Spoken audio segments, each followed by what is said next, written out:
untuk game yang pertama hero-hero dari OP kita mungkin bisa setuju ini kuat banget untuk war-nya, strong banget, untuk laningnya juga bisa. Tapi kita akan lihat bersama-sama inilah dia game yang pertama dari Best of 3 series antara tim RRQ dan juga OP.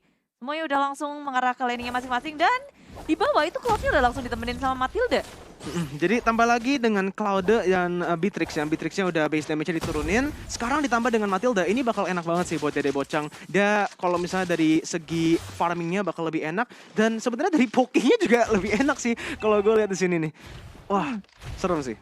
Ini udah kepengen menangin banget dan terbukti Dede Bocang lebih unggul dari segi level di area bottom lane membuat Taka agak sedikit tertati-tati. Napas pun engap-engapan di area bottom lane. Sementara dari tim RRQ Sena, mereka udah mulai ngerespon juga nih. Kayaknya harus dibantuin juga menarik Vinsmoke Rico ke area bottom lane. Ini porosnya ada di area bawah nih. Dan kelihatannya masih sama ya, mereka berdua itu yang kita udah bahas sebelum draftnya. Sukanya itu main langsung ya bertemu di arah early game-nya, coba team fight.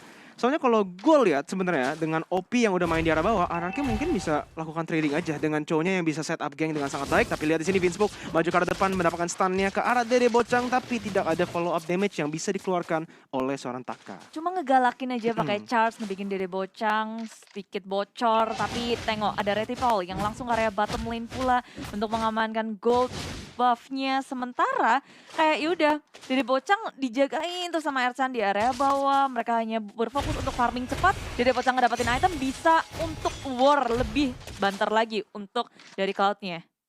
Dan sekarang juga kalau menit 3 itu dimana mungkin kalau misalnya udah ganti weaponnya itu udah ada sedikit power spike lah untuk seorang Taka di sini dengan snipernya bisa melakukan zoning terhadap minion, tapi di arah atasnya OP sudah melakukan rotasi yang sangat-sangat baik ke arah turtle-nya. Mari kita lihat RRQ apakah mereka bakal coba untuk masuk. Weighted Dragon digunakan ke arah Ozzy N1, masih ada follow-up yang sangat bagus tapi Ozzy bakal ditumbangkan. First blood diamankan oleh RRQ Sena. Vinsmoke menggunakan flickernya untuk kabur dan itu di arah bawah juga solo kill untuk seorang Taka. Well played sekali.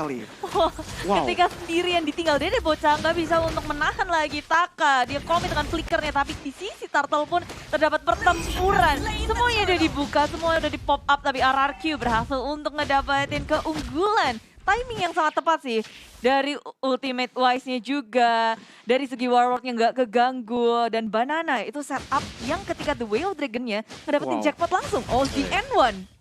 Itu pas banget tadi, Way of the Dragon dengan momen yang pas real world manipulation dibuka disambut. Dan semua berjalan sangat mulus sekali untuk RRQ Sena. Dan bahkan di bottom lane yang menurutku cukup mengagetkan, ada solo kill. Itu dia. Vinsmoke-nya juga nyolong ya. Berhasil menyolong gold buff-nya dari Dede Bocang. Dan ini tambah lagi, wait. Dede Bocang maju ke arah depannya menggunakan Blazing Duet. Tapi setengah darahnya langsung diamankan begitu saja. Ercan coba untuk melakukan poking dan OP. Mereka mengirim 4 orang ke arah bawah. Resource yang sangat banyak yang udah dikapkan oleh OP dan arah atasnya bakal kehilangan orange buff. Ini susah sih, udah mulai susah sih. Karena mereka proaktif tapi nggak dapat apa-apa. Ini udah kayak agak desperate kebingungan sih. Ketika OP Esports pengen ngedapetin atau ngemenangin bottom lane-nya, pas ditinggal sebentar lengah kalah, mereka pengen ngedapetin kemenangan bottom lane-nya lagi. Menarik banyak sekali perhatian, 4 member berada di area bottom lane. Udah kelihatan bahwa Taka pun menyadari ada yang aneh di area bawah. Teman-temannya udah mulai hadir dan akan langsung aja Dominant Blast dari belah OZN1 menjadi sasaran utama. Tapi berhasil untuk kabur ke area depan. Dipidak-pidak missile is expert. Dikeluarkan Vinsmoke Rico. Dimakan, ditelan dan tidak bisa dia cancel mundur begitu saja. Malah di Warlord. Dapat setup yang sangat baik. Depannya hilang dari tim OP lagi dan lagi. OZN1 harus tumbang terlebih dahulu. Masih ada follow up-nya juga. RRQ Sena berhasil mendapatkan 3 yaitu tadi 3 untuk 0. Dan karena Dede Bocang maju ke depan, Blazing Duet digunakan. Tapi knockout strike-nya langsung ke arah depan berhasil mendapatkan double kill. Dan tarotnya bakal menjadi sasaran berikut untuk RRQ Sena. Responsnya sih yang wow banget dari RRQ. 3 sih, bener kayak kata Mirko bilang, satu persatu hilang. Bahkan dari OP itu adalah gerakan yang mereka lakukan duluan. Inisiasi yang mereka berikan malah di counter inisiasi oleh tim RRQ. Mereka lebih sigap. Di gap, kanan, kiri, depan, belakang, nggak ada yang bisa kabur dari tim RRQ. Maju ke area depan lagi, Messi mengeluarkan Black dengan bomnya mengejar ke arah di area belakangnya. Turtle berhasil diamankan oleh OP, tapi untuk fight-nya masih berlangsung. Banana tertinggal di area belakang, The Way of Dragon yang mendapatkan Fuzzy seorang diri. Teman-teman dari OP mau mundur ke belakang, tapi Dominant Blast mengunci pergerakan dari Ozzy. Mau kabur kemana? Karena dari tim RRQ mereka masih mau mengejar Dan akhirnya RRQ mereka hanya mengusir tim OP. Tapi itu nice sih sebenarnya ya. Kalau kita lihat itu sebenarnya bagus buat OP loh. Karena RRQ, yes mereka udah menang mendapatkan 3-0 di arah bawah. Tapi mereka mungkin agak terlalu overzealous. Mereka udah dapetin turret, udah dapetin 3 kill. Tapi masih greedy. Mereka malah ke arah turtle tanpa setup. Dan akhirnya si OP ini mereka bisa langsung masuk dengan Yuchong, Fuzzy yang zoning ke Pakitonya dan langsung diamankan oleh seorang OZN1. Di arah atas juga Dede Bocang berhasil untuk melakukan free farming dan mendapatkan 1 turret. Jadi dari objektif sekarang udah completely fair, udah equalize. Pertukarannya 2 kill untuk 2 objektif. Bener banget. Dan sekarang juga gimana ya, OP udah mulai mainnya dengan proactivity tapi udah bagus nih. Kayak tadi kan bisa dibilang agak desperate ya pergerakan mereka, di mana mereka itu memaksa banyak play. Tapi sekarang udah lebih lost lah dari permainan mereka, dan Banana juga harus berhati-hati karena OP sudah main ke arah bawahnya, mulai setup juga untuk turtle yang bakal spawn di arah bawah ini. Kalau dilihat ya dari OP tadi adalah mereka bisa menang karena mereka lagi under tapi mereka menang. Itu yang membuat mereka langsung kuat. Ya sekarang Banana memaksa untuk mendefense seorang diri di area bawah untuk Wave Dragon. Hanya untuk menghentikan Ersan di area belakang. Kyle pun hadir. Masih bisa digocek dengan Sunbo. Kabur ke area belakang. Tapi Real Madrid boleh jadi keluar dari warung. Menghentikan pergerakan dari OZ. N1 yang sudah bisa tidak kabur lagi. Kayak oke, itu over. Waduh. Over di area bawah. Nahan terlalu lama. Perhitungan yang miss dari OZ N1. Wow, oke. Miskalkulasi banget sih. Oh ya.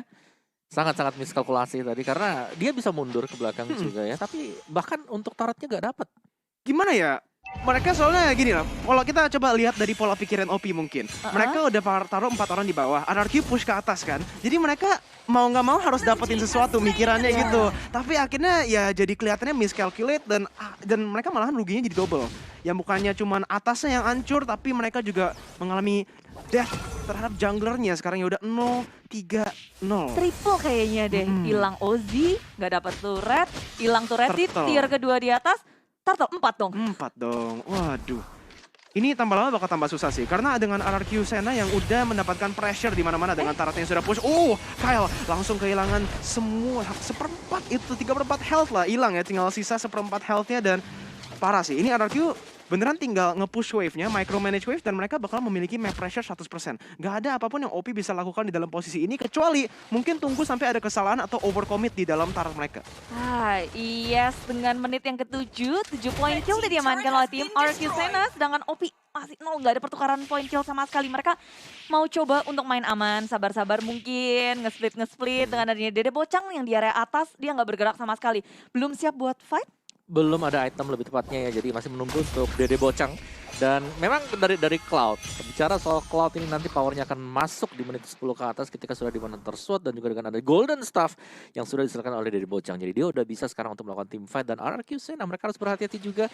Dari segi itemnya kalau kita intip tipis, BOD Hunter Strike bahkan udah selesai untuk Taka, dan dia akan jauh lebih sakit. Demon Hunter Sword akan menyusul juga bagi Taka. Tapi udah ada Black Dragon Form yang digunakan dari Fuzzy untuk coba untuk melakukan zoning terhadap player-player RRQ Sena. Tapi akhirnya itu bakal menjadi salah satu resource yang sangat besar yang sudah dipakai sebelum ada objektif netral. Sekarang 19 detik lagi bakal ada Lord yang datang ke Line of Dawn. Tapi di sini Circle Eagle sudah digunakan karena banananya bakal langsung disisi begitu saja. Tapi Wave the Dragon-nya langsung ke arah Numenon Blast, dan itu bakal menjadi Dede Bocang yang ditangkap dengan gak ada respon sama sekali dari OP Esportainment. Ya, RRQ Sena kini mereka punya space yang sangat besar untuk nge-push landingnya. Apalagi dengan Relic Revolution yang dikeluarkan untuk nge-zoning out tim OP untuk nggak bisa melakukan defense ke area turretnya. Tapi Wave Minion tidak berpihak pada RRQ Sena. Mereka memilih untuk mendapatkan objektif gaining Lord yang pertama di Land of Dawn. Sementara OP tanpa Dede Bocang yang lagi jalan, mereka bisa untuk buying time. Kiting dari RRQ tidak, mereka fokus langsung ingin mendapatkan Lord kali ini juga. OP terlalu terlambat, sedikit karena ini belakang Ersan, seorang ini masih bisa selamat, tapi pastinya mengolah up dengan adanya Black Dragon Bomb mengusir mundur dari RRQ Sena. Dede Bocang terlalu terlambat untuk join the fight. Tapi gue setuju sih sama Bude tadi yang hampir ngomong RRQ Hoshi ya. Soalnya mirip banget permainannya gitu. Mereka itu tarik ulurnya dari team fight-nya. Ini seorang Banana juga gimana ya? memberi gue itu flashback ke R7 kalau main Wah. ya kan kalau main Chow-nya tadi di mana dia udah ketangkap 2 lawan 1 dia masih bisa melakukan outplay dengan Wave Dragon Flickernya dan sekarang kita lihat juga Banana yang sudah melakukan zoning lagi dan lagi bakal berhasil untuk mendapatkan turret tier 1 yang di arah tengah dan mereka masih looking for more di sini di mana atas dan juga bawah sudah ada slow push bersama juga dengan Lord.